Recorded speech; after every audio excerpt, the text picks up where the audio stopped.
Zdaj pa bi kar povabil k začetku in našemu prvemu delu o študiju v Ljubljani do ustanovitve univerze in naš prvi predavatelj bo Bogdan Kolar, kolega zgodovinar, profesor na Teološki fakulteti, ki bo spregovoril o prvencih univerzitetnega izobraževanja na Slovenskem.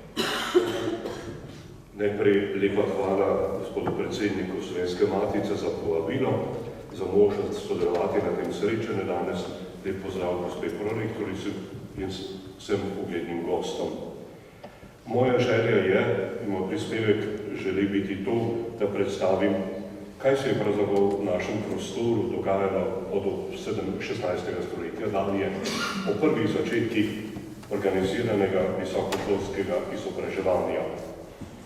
Kot osnovo sem vzel odločbe Tridentinskega koncila, ki je leta 1563 določil, da mora vsaka škofija ustanoviti semenišče, kjer se bodo kandidati oblikovali in pripravili na ordinacijo. Določila so bila zelo strnjena, zelo splošna, vendar so nudile zadosti podlage, da so bili natančno narejeni potem študijski načrti na teoloških šolah in te so prav po koncilu dobile velik zagon in velik razmah. Škofi z našega prostora so zato potem začeli pošiljati študente, ker sami niso bili sposobni, da bi organizirali lastne šole v študijska središča, ki so že obstajala od sredine 16. stoletja dalje, predvsem Rim in Dunaj. No, po letu 1585 pa se je ta možnost odprla tudi v Gradcu, kjer je 8 let pred tem ustanovljen jezuitski kolegij dobil status univerze. Papež Gregor XIII je izdal listino o ustanovitvi univerze in jo je to listino potem potrdil tudi nadvojvoda Karel. S tem je bil kolegij povzdignjen univerzo s filozofsko, teološko in artistično fakulteto, ni pa ta univerza imela prava in medicine, ker to tudi ni bilo v okviru jezuitskih študijskih načrtov. Imeti lastno univerzo je bil cilj ne le protestantskih, ampak tudi katoliških deželnih knezov. Tako so od tedaj dalje škofje iz slovenskih dežel svoje kandidate pošiljali na študij tudi v Gradec, poleg Rima in Dunaja. In tam so ustanavljali posamezna študijska mesta. Ni pa bilo mogoče vsem zagotoviti to možnost. Zato je še naprej, vsaj deloma, potekal star način pridobivanja zahtevanih znanj. Kot alternativo so ljubljanske škofje imeli zavod v Gornjem Gradu, kjer so v skladu s svojimi možnostmi, ekonomskimi seveda tudi, nudili možnost pridobivanja znanj, ki so bila potrebna za prevzem duhovniške službe. O izvajanju posameznih predreformacijskih oblik visokošolskega študija v ožjem slovenskem etničnem prostoru, tako lahko govorimo v Gornjem Gradu. In o bolj načrtnem in vsaj delno v skladu z jezuitskim študijskim redom, pa od začetka 17. stoletja dalje tudi v jezuitskem kolegiju v Ljubljani. Vsekakor pa je to čas, ko univerze ne nastajajo več, kot smo navajeni reči, ex consuetudine, kot je bilo to v mnogih primerih predtem, temveč le še ex privilegio, kar je od tedaj naprej stalna oblika. Doslej zapisanim ugotovitvam o začetkih univerzitetnega študija na Slovenskem, kar sta v glavnem opravila Janko Polec in pa Franc Viter ob 10-letnici oziroma 50-letnici Univerze v Ljubljani, je bilo zadnjih nekaj let dodanih nekaj spoznanj glede delovanja jezuitskega kolegija v Ljubljani in to delo sta opravila Lojze Kovačič in pa Stanislav Južnič. Tako lahko potem govorimo najprej vsaj o nadaljevanju starega sistema, kot je bil dotedaj v veljavi in sicer v Gornjem Gradu prva točka, torej moje pozornosti namenjena temu nekaj značilnosti, kaj se je dogajalo študijem v Gornjem Gradu. Že ljubljanski škof Tavčar, ki ni bil sposoben, da bi pošiljal vse svoje študente na študijska središča v tujino, pošilja svoje študente še naprej v Gornji Grad.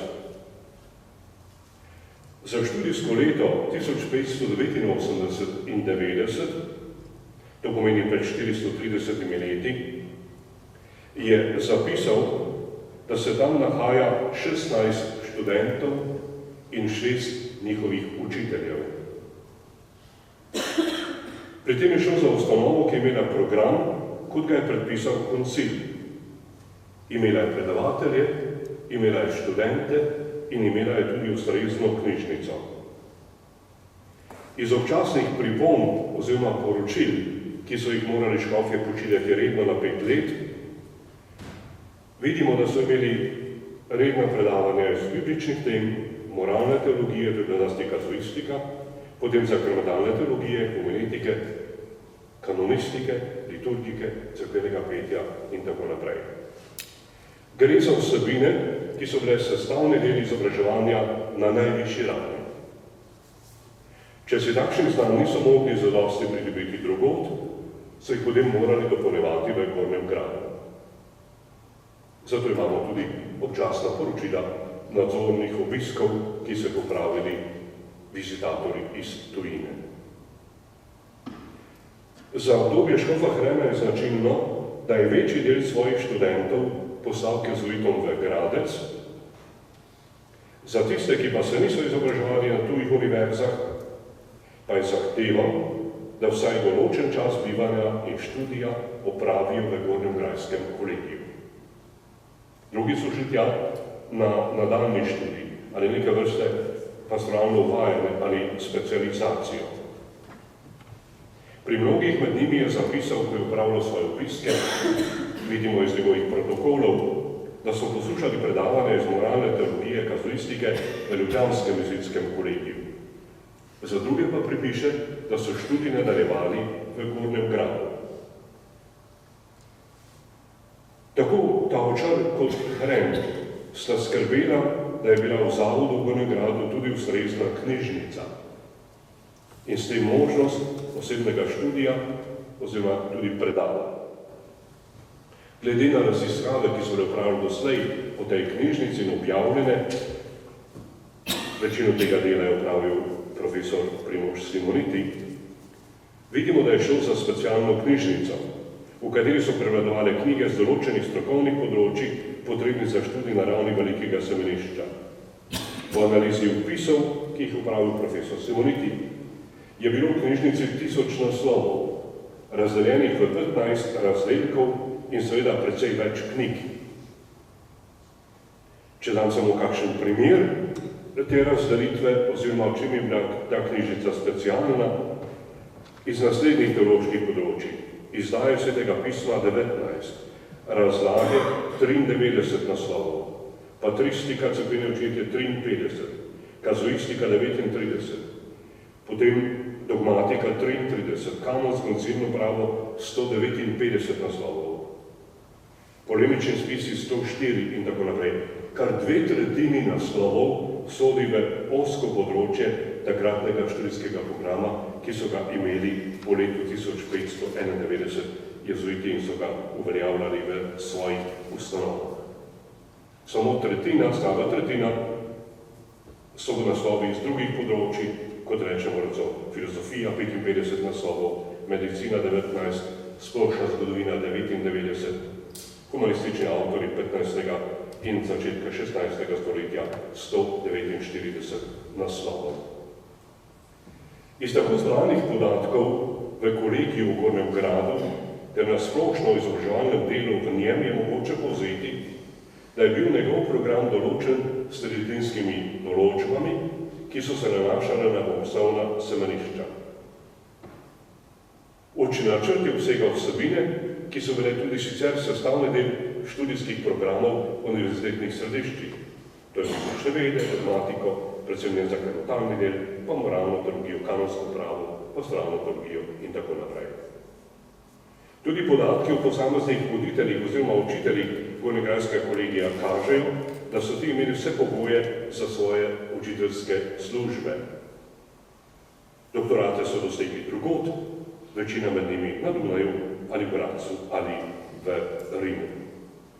Samo za ilustracijo primer, kako je ta sistem deloval v ljubljanski škofiji, konec 17. stoletja kaže poročilo, ki ga je takrat napisal škof Herberstein.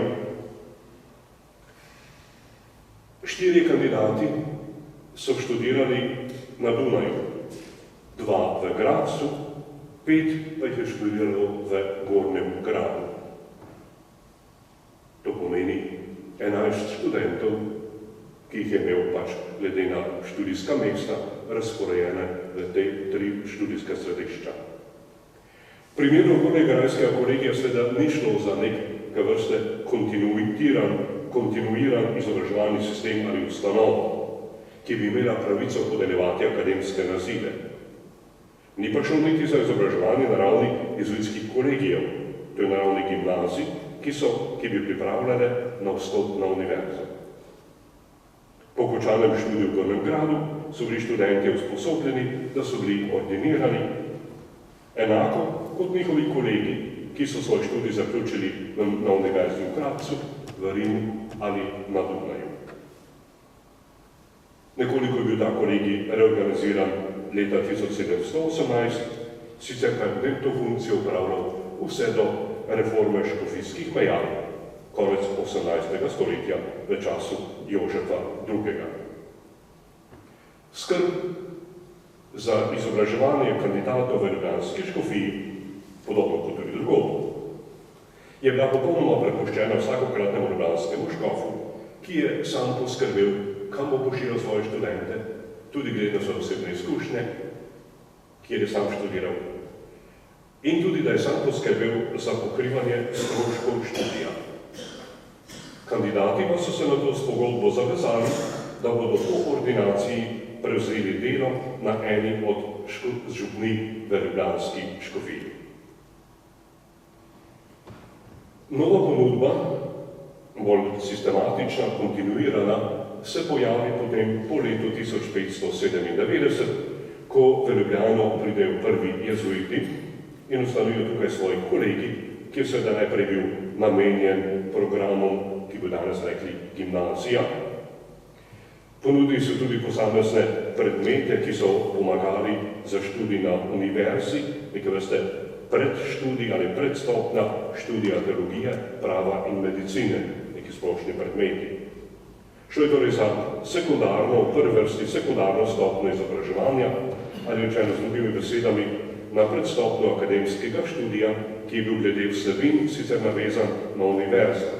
Dejansko pa je bil samostojna stopna izobraževanja pred univerzo. In te naloge so imeli jezuitski kolegiji tako v Gradcu, po letu 1573, pa seveda prej že na Dunaju, po letu 1551, nato v Celovcu 1604, v Zagrebu 1606 in tako naprej. Ponovno, kot se je zgodilo v Gradcu, ki je bil povzdignjen univerzo, se je zgodilo tudi s kolegijem v Zagrebu, ki je bil leta 1619 povzdignjen univerzo in danes slavi 1659 in danes slavi Zagrebška univerza tudi svojo obletnico. Do 70-ih let 18. stoletja je moral skoraj vsakdo ali vsaj velika večina vseh, ki so se želeli pridobiti srednješolsko ali višješolsko izobrazbo, obiskovati gimnazijo ali višje študije vstopiti v jezuitski šolski sistem. To je osnova je bil ratio studiorum, ki so ga jezuiti pripravili leta 1591 in na to utemeljitev, razširitev leta 1999 in to je vsega potem osnova za vse njihove ustanove po vsem svetu. Študijski red je bil enak v vseh jezuitskih šolah te stopnje, kar je omogočalo, da so učitelji lahko krožili iz kraja v kraj. Šlo je za relativno pogosto menjavanje kraja predavanj in tudi za menjavanje nosilcev predmetov. Potem seveda so bili predavatelji tudi druge zadožitve v okviru ustanove. Iz načrtov škofa Tavčarja v Ljubljani, ki se je zavzemal, da pride jezuiti na Kranjsko, je znano, da za njihov kolegi ni predvideval popolnega teološkega študija, temveč le posamezne kurze za duhovniške kandidate. Tisti, ki so želeli opraviti popoln študij teologije, pa so odhajali študijska središča, predvsem v Gradec, kot smo že omenili. Ta študij je trajal tudi 4 leta, medtem ko so drugod nudili samo 2-letne možnosti študija. O prvi zaznambi organizirane študija na tej ravni, na univerzitetni ravni v Ljubljani, pa lahko govorimo v jezuitskem kolegiju, seveda, in to so jezuiti imenovali studija superiora. Poseben izraz za ponudbo, ki so jo dajali od tega leta 1919 dalje, so jih imenovali studija superiora. In sicer so takrat prvič ponudili predavanja iz moralne teologije oziroma kazuistike za kandidate, ki so jih pošiljali škofje, je bil ta program 2-letni, za njihove študente pa je ta program bil 4-letni. Za leto 1619 vidimo iz letopisa njihovega kolegija, da so iz drugih avstrijskih kolegijev konec tistega leta prišli v Ljubljano skupina študentov, da bi tukaj študirala moralno teologijo in da je bil za to določen poseben mentor oziroma predavatelj pater Jurij Šturm. 8 študentov je prišlo in so opravili študij v Ljubljani. Nato pa ponovno vidimo, ko so ta študij končali, skupina se razide, ponovno so potem organizirali študij z teh področij leta 1623 in 24, nato ponovno 28 in 30, kontinuirano potem pa dalje od leta 1633-34.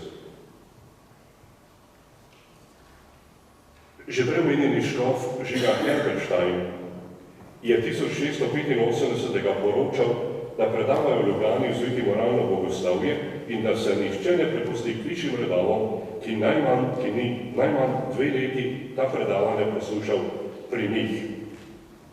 Semenišča pravi ne more ustanoviti, pač pa vzdržuje nekaj semeniščnikov v Gornjem gradu, ker se uvajajo v pastoralno delo. Predavanja iz moralne teologije oziroma kazuistike so tako po vsebini kot po načinu dela imele vse značilnosti univerzitetnega študija. Bila so namenjena predvsem pripravi usposobljenih župnikov in so trajala glede na jezuitski študijski red 2 leti oziroma drugod 4 leta. Končevala sta v Ljubljani 2 učitelja, imela sta akademske nazive, prve vrsti doktorat teologije, pridobila pa sta jih na univerzi na Dunaju oziroma v Gradcu. Okrog leta 1700, meni konec 17. na prehodu 17. 18. stoletja, vemo, da je bilo v Ljubljani cvetoče kulturno dogajanje, ki je svoj sapo rodilo vrsti ustanov in dogodkov. Med temi če omeni samo Akademijo operozov, Društvo juristov, Akademijo filharmonikov. Jezuitski kolegij je takrat imel okrog 600 študentov in dober ugled. Zato je med ljubljanskimi intelektualci se porodila ideja, da bi njegovo delo še razširili in da bi študentje po upravljenem šolanju v Ljubljani dobili možnost nadaljevanja kar tu, kajti sicer so morali biti na univerze v nemškem ali italijanskem prostoru. V istem obdobju se je tako oblikoval načrt organiziranja univerzitetnega študija, ki ga je pripravil takratni mestni notar in tajnik Bizmove Bratovšne Janez Gregor Donničar. Po tem načrtu naj bi obsegalo študij 3 oddelke, fakultete, teološko, filozofsko in pa pravno. Zgrajeno naj bi bilo tudi posebno univerzitetno poslopje, kot vam načrt ni bil resničen, vsaj tako ne, kot so si ga zamislili Slovalci. Je pa to vzdušje jezuite pripeljalo do tega, da so začeli organizirati predavanja tudi iz drugih predmetov, to je predvsem filozofskih, ki so jih izvajali 3 leta, to je bila logika, fizika in matematika, in pa iz kanonskega prava. V letu 1704 so tudi razširili svoje zmogljivosti, potem ko so več let načrtno zbirali sredstva za gradnjo novih predavalnic, poslopij. Tako so potem lahko vzdrževali od tedaj naprej 3 učitelje filozofije in pa enega učitelja kanonskega prava. No in predavanje z teh področij, menili dodatno filozofije, poleg moralne teologije in pa kanonskega prava, so se začela v začetku novembra 1704. In v tem času se občasno za ljubljanski jezuitski kolegij uporablja izraz akademija.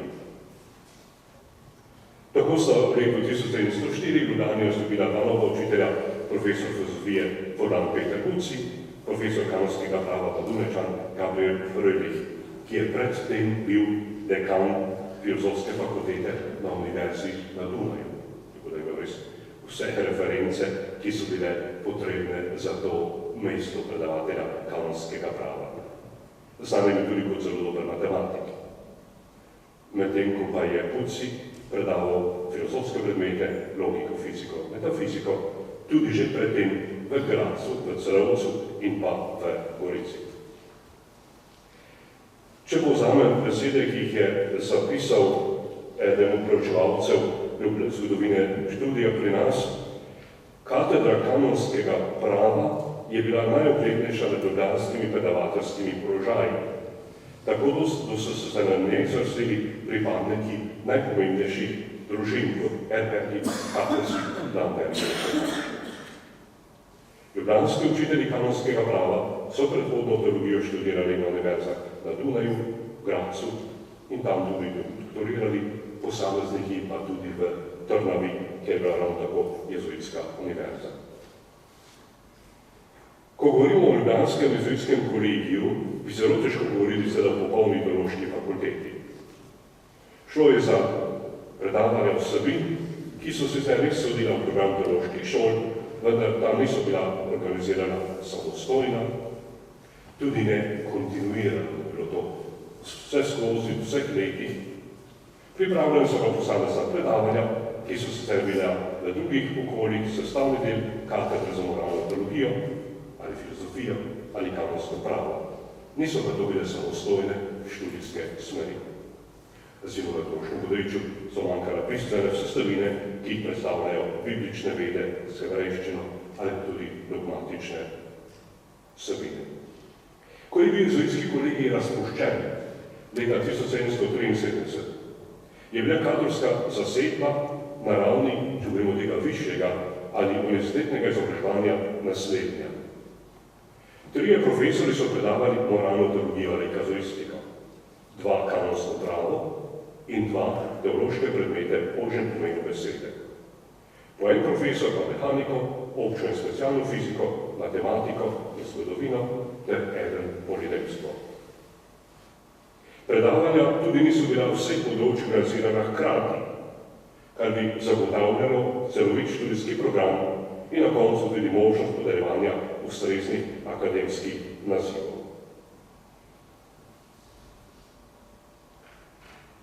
Če samo še zaključim,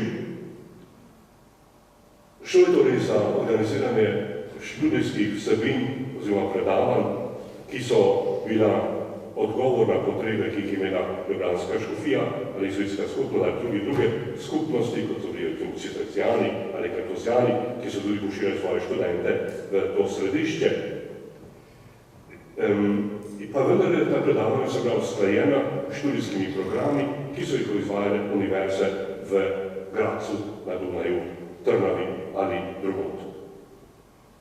Veliko število dijakov, ki je zaključilo svoje izobraževanje pri jezuitih v Ljubljani, niso imeli možnosti študija nadaljevati v domačem okolju, je narekovalo iskanje novih možnosti. Zato ni bilo nič nenavadnega, da se je znova in znova javljala ideja, da bi vsaj določene smeri univerzitetnega študija bile mogoče organizirati tudi v ljubljanskem jezuitskem kolegiju. Pred ukinitvijo reda so se te ideje pojavile okoli leta 1700, kot sem že prej omenil, ne pa niso ideje bile uresničene v takšni meri, kot je to bilo zaželeno. Lahko prvič govorimo o začetkih univerzitetnega študija v Ljubljani ali na Slovenskem, saj od tistega leta dalje, ko je bilo mogoče poslušati predavanja, ki so sicer bila sestavni del univerzitetnega študija in so jih poslušali študentje, ki so jih sicer lahko predavanja obiskovali na drugih ali v drugih središčih, na drugih univerzah. To nam potrjuje jezuitski sistem izobraževanja in predhodne službe učiteljev, ki so delovali v Ljubljani. Zato lahko s gotovostjo govorimo o teh pomembnih okretnicah tudi v predzgodovini univerze v Ljubljani. Lepa hvala za vašo pozornost.